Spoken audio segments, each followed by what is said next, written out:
శిరము వంచాం. ఒక్కటి గుర్తుపెట్టుకుందాం, తెలుగువారి ఆత్మాభిమానానికి ప్రతీకగా భగవంతుడు ముందు వంచిన శిరస్సుని మరెవరి ముందు వంచకూడదండి. అది మనకు అవమానం అండి. తల్లి, తండ్రి, గురువు, దైవం అంతే లెక్క మన సంస్కృతిలో. తల్లి ముందు వంచుతాం, తండ్రి ముందు వంచుతాం, గురువు ముందు వంచుతాం, భగవంతుడు ముందు వంచుతాం. మరెవరి ముందు తల వంచం. అవసరం లేదు. ఈ అతి వినయాలు ఎవరికి అక్కర్లేదు. ఊళ్ళో కడితే సాష్టాంగ పడిపోతాం. అభ్యంతరమే.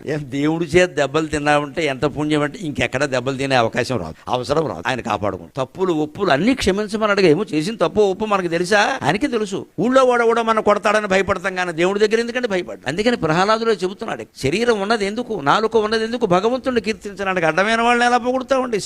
శిరస్సు ఉన్నది ఎందుకు, భగవంతుడి దగ్గర ఉంచడానికి. ప్రతి వాళ్ళ దగ్గర మన అవసరాల కోసం ఇలా ఉంచుకుని కూర్చుంటాం. చేతులు ఉన్నది భగవంతుడి యొక్క సేవ చేయడానికి, నాలుక ఉన్నది భగవంతుడిని కీర్తించడానికి, చూపులు మనకు భగవంతుడు ఇచ్చింది పూజా మందిరంలో విగ్రహాన్ని చూడడానికమ్మా.